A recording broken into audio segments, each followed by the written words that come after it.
जब मैं शुरू से ही मैं लिखती थी, मेरे ख्याल से कक्षा 9 में थी मैं जी। शक्तिनगर नंबर 1 में पढ़ती थी मैं। उस समय मेरी एक कहानी जो है वो वहाँ के नोटिस बोर्ड पे रजाई वो छप कर वहाँ पे लगाई गई थी, उसे पसंद किया गया था। क्या बात है, क्या तो कक्षा 9 में उसके बाद से मैं कविताएं लिख रही हूँ, कहानी भी लिखती थी छोटी छोटी। सबसे पहली कहानी मेरी कानपुर में एक पत्रिका निकलती थी, पैगाम अंचलों से जी।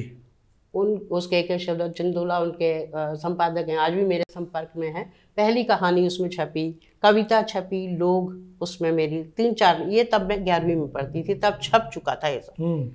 लेकिन देखिए ब्रेक कैसे लगता है। आप कह रहे हैं कि लेखन में क्या प्रश्न था आपका? ये सबसे कठिन पहलू कौन सा रहा आपका, क्या रहा? मतलब मैं लिख रही हूँ, मेरा छप रहा है, लेकिन मैं अपने घर वालों को नहीं दिखा रही हूँ क्योंकि मुझे डर है। मेरे पिताजी को ये सब पसंद नहीं था। मैंने उनको बोला, संपादक को, कि ये पत्रिका मेरे घर पे नहीं आनी चाहिए ताकि मेरे पिताजी को ना पता चल जाए कि मैंने इसमें लिखा है और वो छपा है।